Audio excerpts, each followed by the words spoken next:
समादरणीय धार्मिक सज्जन वृंद,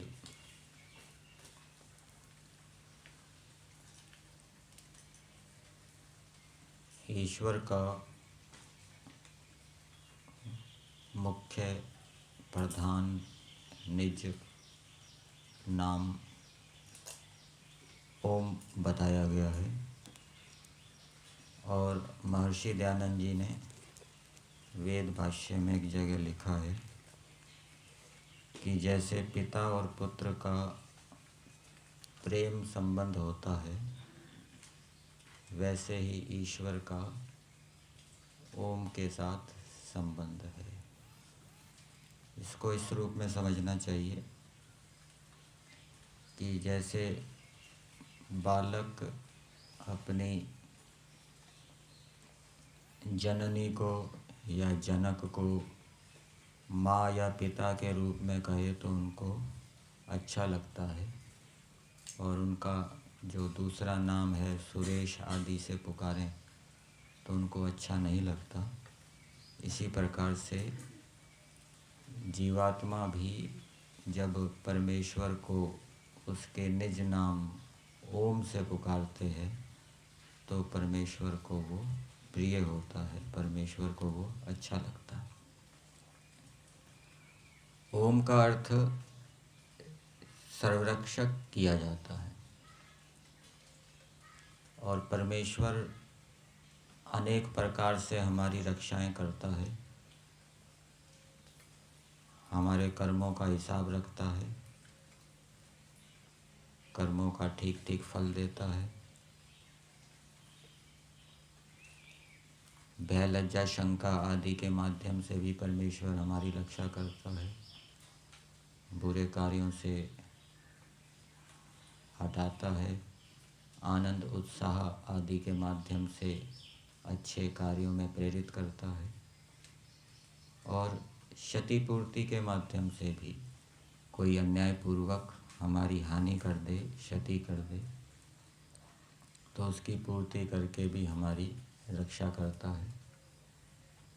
परमेश्वर ने अनेक प्राणियों को रक्षा के लिए साधन दिए हैं, किसी को सींग दिए हैं, किसी को नाखून दिए हैं, इनके माध्यम से वो अपनी रक्षा करते हैं। इसी प्रकार से परमेश्वर ने हमें बाह्य और अंतःकरण भी दिए हैं और इनके अलग अलग विषय हैं। बाह्य करणों के विषय भी परमेश्वर ने बनाए, परमेश्वर ने हमें दिए। अंतःकरण के जो विषय है वो भी परमेश्वर ने हमें दिए। अंतःकरण में एक बुद्धि है। यदि परमेश्वर हमें वेद का ज्ञान ना देता तो बुद्धि देना क्या है, व्यर्थ हो जाता। वेद विद्या के माध्यम से हमारी बुद्धि का विकास होता है और वेद एक ऐसे सूर्य के समान है, जैसे सूर्य के माध्यम से अंधकार नष्ट हो जाता है, वैसे ही वेद विद्या के माध्यम से अविद्या से युक्त जितने भी मत संप्रदाय है, मजहब है, वो नष्ट हो जाते हैं।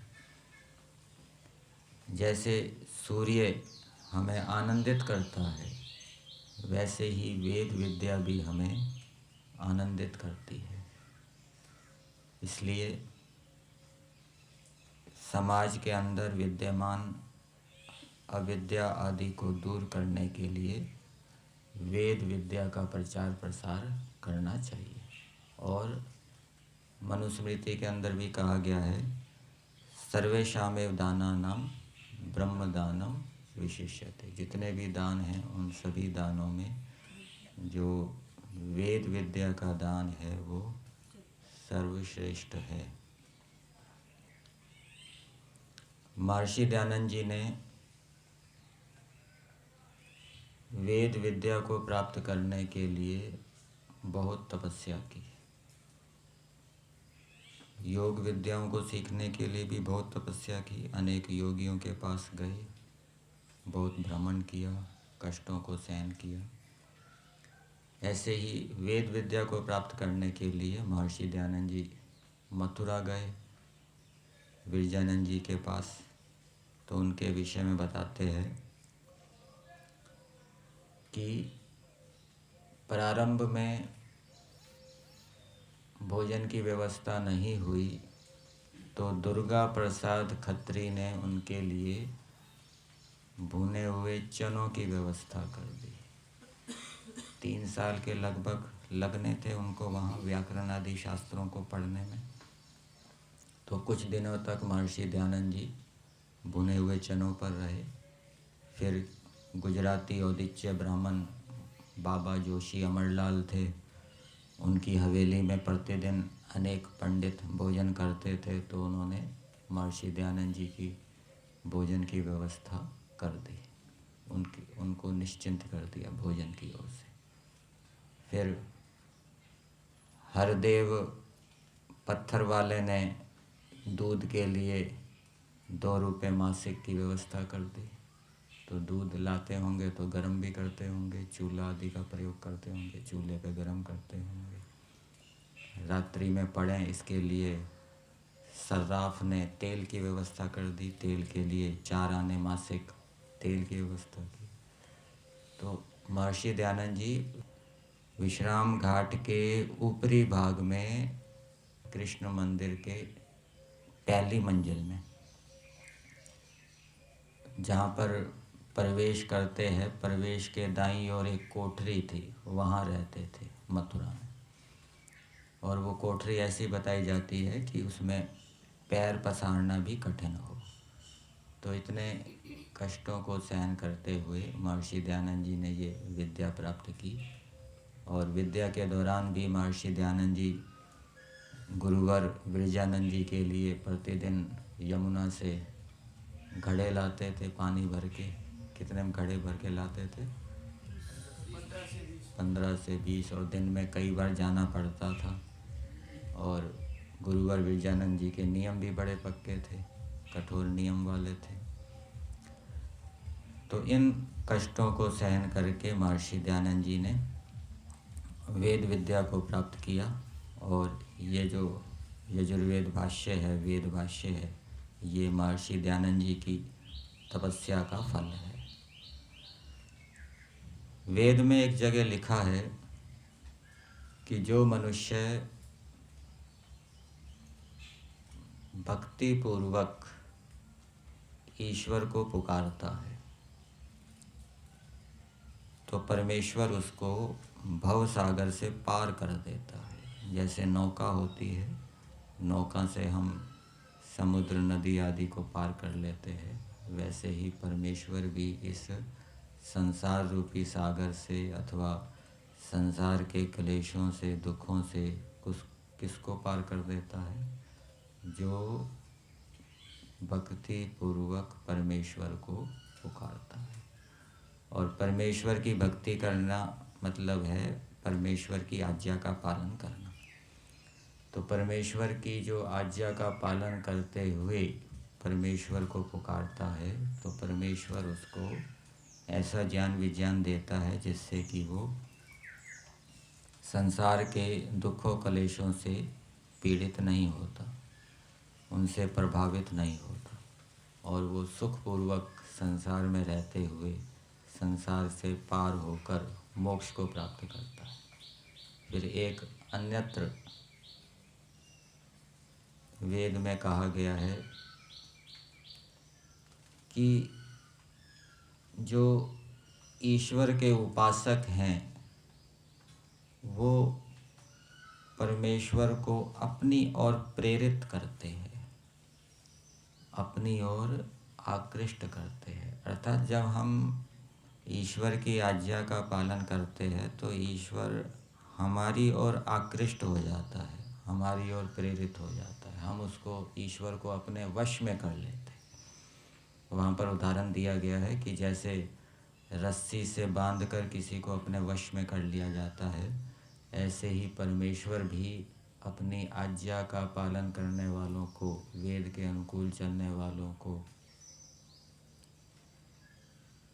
उनके वश में हो जाता है। फिर उनके वश में होने से वो जैसी जैसी कामनाएं करते हैं उनकी वो कामनाओं को पूर्ण करता है। तो वेद की आज्ञाओं को जानने के लिए ईश्वर हमारे वश में हो, ईश्वर हमारी कामनाओं को पूरा करे, ईश्वर हमें दुखों क्लेशों से पार करे, भवसागर से पार करे, इसके लिए हमें ईश्वर की आज्ञाओं को जानना चाहिए। यजुर्वेद में प्रमुख रूप से ईश्वर की आज्ञाओं का विधान किया गया है विधि निषेध के रूप में। यजुर्वेद में परमेश्वर ने मनुष्यों के लिए क्या क्या करने की प्रेरणा दी है और किस किस कार्य से हटने की प्रेरणा दी है उसका हमें पता लगता है।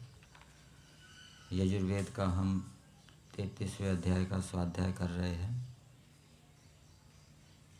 आज मंत्र संख्या 14 का स्वाध्याय किया गया। इससे पहले हमने मंत्र संख्या 13 के ऊपर विचार किया था और उस मंत्र में परमेश्वर ने मनुष्यों को ये प्रेरणा दी थी कि जैसे सूर्य सबको आनंदित करता है वैसे ही हे मनुष्यों तुम भी सबको आनंदित करो। और सबको आनंदित करने का सामर्थ्य किसके अंदर उत्पन्न होता है वो भी मंत्र के अंदर बताया गया है कि जो दुखों को सहन करके अर्थात तपस्या करके ब्रह्मचर्य काल में तपस्या करके अच्छी शिक्षा और विद्या को ग्रहण करते हैं उनके अंदर ये सामर्थ्य उत्पन्न होता है कि वो सूर्य अथवा मेघ के समान सबको आनंदित करते हैं।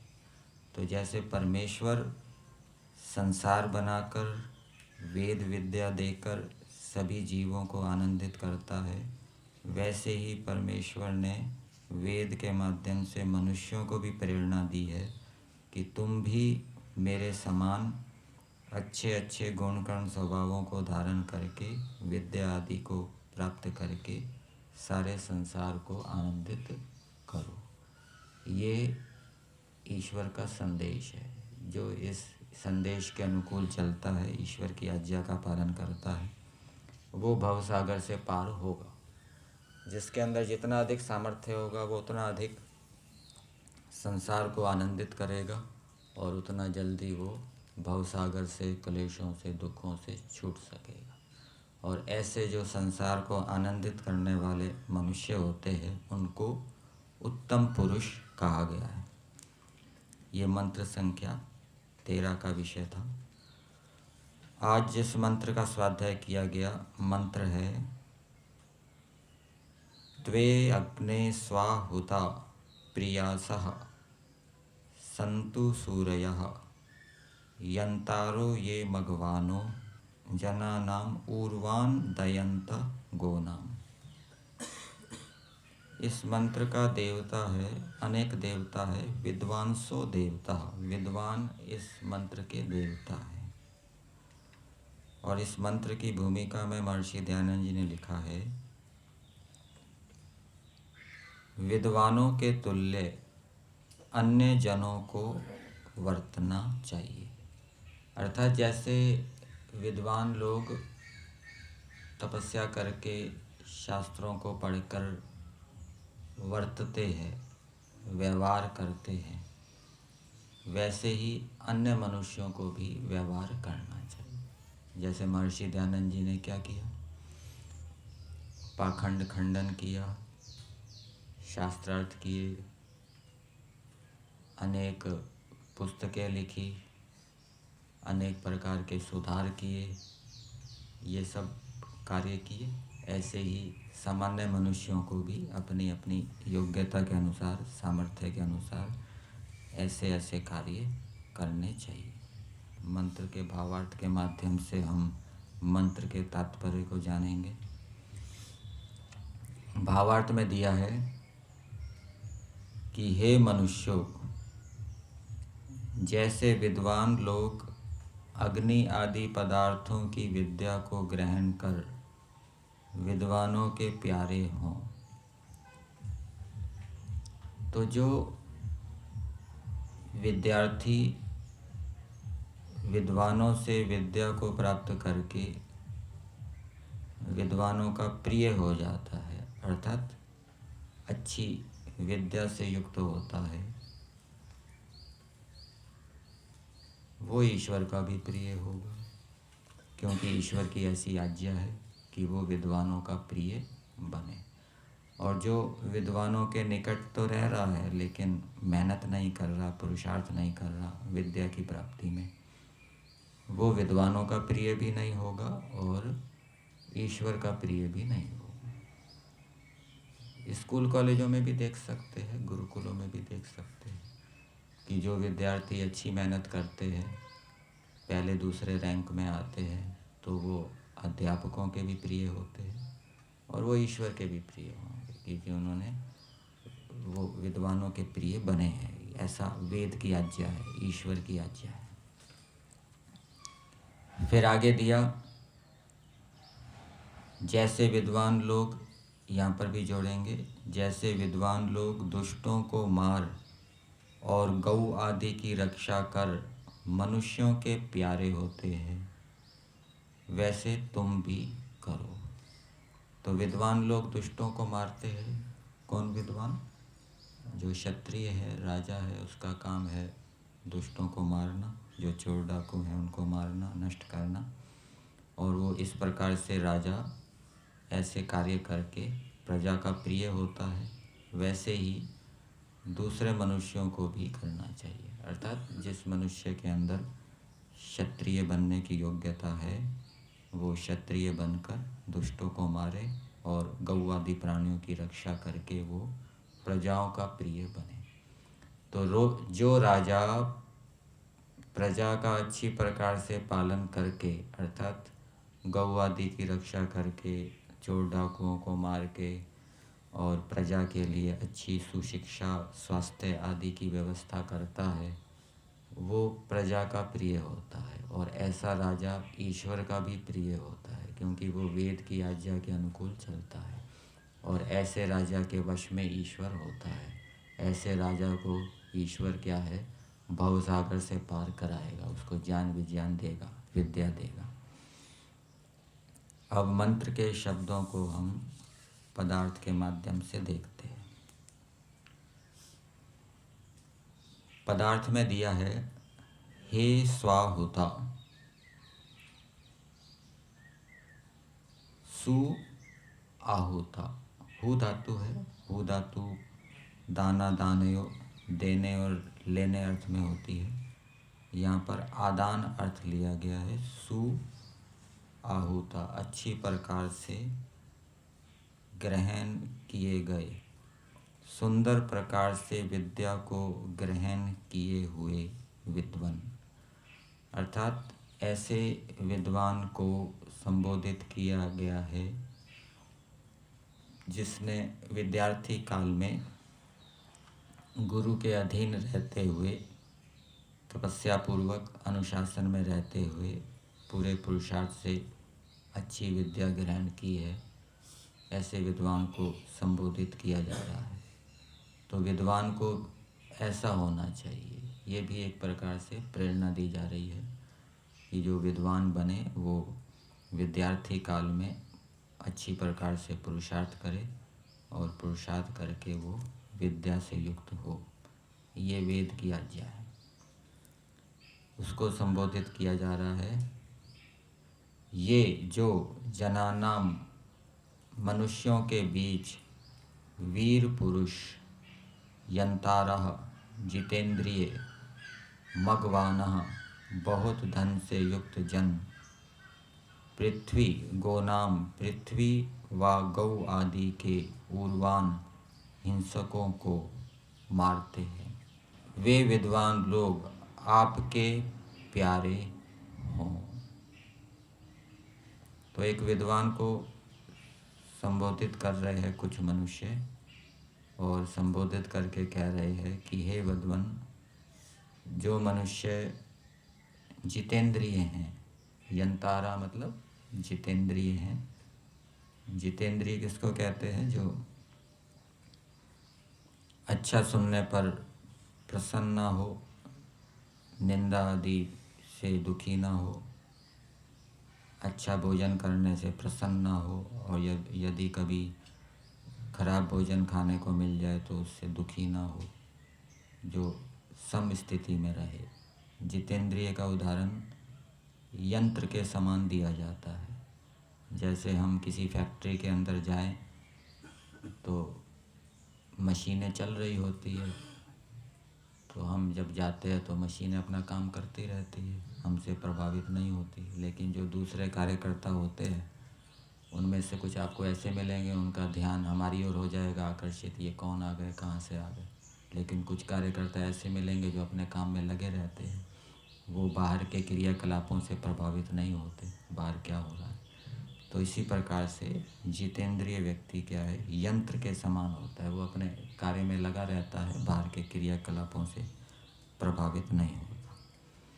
तो ऐसे जितेंद्रिय मनुष्य विद्वानों के प्रिय हों, विद्वान उनको प्रिय समझें। एक बताया जो मनुष्यों के बीच में वीर पुरुष हों, वीर पुरुष भी विद्वानों को प्रिय हों। वीर किसको कहते हैं? धर्मवीर, कर्मवीर, राजवीर आदि। मतलब कि जो उत्साही हो, अपने कार्यों को करने में उत्साही हो, ऐसे मनुष्य विद्वानों के प्रिय हों। जो जितेंद्रिय हों वो भी विद्वानों के प्रिय हों। और मगवाना, बहुत धन से युक्त जो जन है, और वो धन उनका कैसा होगा? मेहनत ईमानदारी से कमाया गया होगा। ऐसे मनुष्य भी विद्वानों के प्रिय हों। और गोनाम, गो के दो अर्थ किए हैं। गो का अर्थ पृथ्वी भी होता है और गऊ का अर्थ पशु, गाय भी होता है। पृथ्वी व गऊ आदि के हिंसकों को मारते हैं। पृथ्वी की हिंसा करने वाले कौन हैं? जो अनावश्यक रूप से पृथ्वी का खनन करते हैं, अथवा जो जंगलों को नष्ट करते हैं, अथवा जो खेती आदि में हानिकारक रसायन डालकर खेती की भूमि की उर्वरा शक्ति को नष्ट करते हैं, ये सब पृथ्वी के हिंसक कहलाएंगे। और गऊ आदि के हिंसक जो कसाई आदि है, गऊओं को ले जाते हैं चमड़े आदि के लिए, तो जो इनको मारते हैं अर्थात इनको नष्ट करते हैं, क्षीण करते हैं, कमज़ोर करते हैं, वे विद्वान लोग आपके प्रिय हो, वो आपके प्रिय हो। तो मंत्र का संदेश मनुष्यों के लिए ये है कि जो मनुष्य अभी विद्यार्थी काल में हैं उनको तपस्या पूर्वक, पुरुषार्थ पूर्वक, अच्छी प्रकार से, उत्तम प्रकार से विद्या का ग्रहण करना चाहिए। और मनुष्यों को वीर बनना चाहिए। जो भी उनका कार्य है, जिस जिस कार्य क्षेत्र में वो लगे हुए हैं, उस कार्य को उन्हें दृढ़ता से, उत्साह से करना चाहिए। और मनुष्यों को जितेंद्रिय बनना चाहिए, ये वेद की आज्ञा है। तो जो जितेंद्रिय बनेगा वो ईश्वर को अपने वश में कर सकता है, ईश्वर उसको भवसागर से पार करेगा। जो जितेंद्रिय नहीं होगा, ईश्वर उसके वश में नहीं होगा, ईश्वर उसको भवसागर से, कलेशों से पार नहीं करेगा।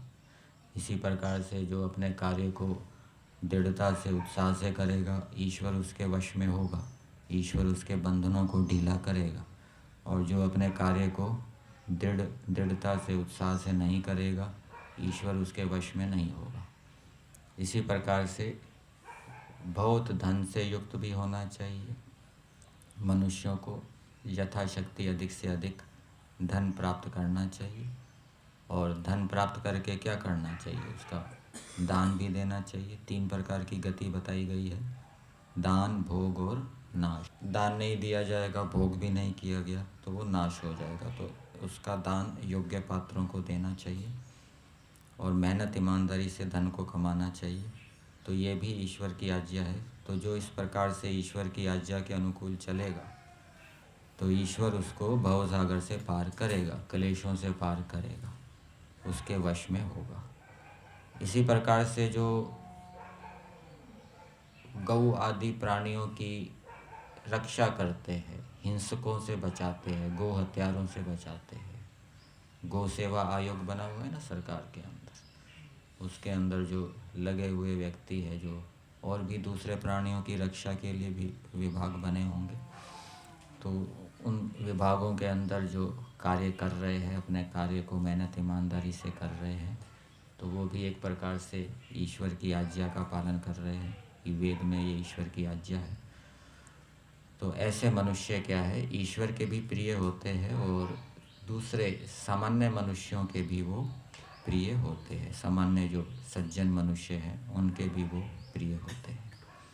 तो इस प्रकार से मनुष्यों को ऐसी ऐसी योग्यताएं प्राप्त करके, ऐसे ऐसे कर्मों को करके विद्वानों का और सामान्य मनुष्यों का प्रिय बनना चाहिए। ईश्वर के प्रिय कब बनेंगे? जब हम सामान्य मनुष्यों के प्रिय बनेंगे, विद्वानों के प्रिय बनेंगे।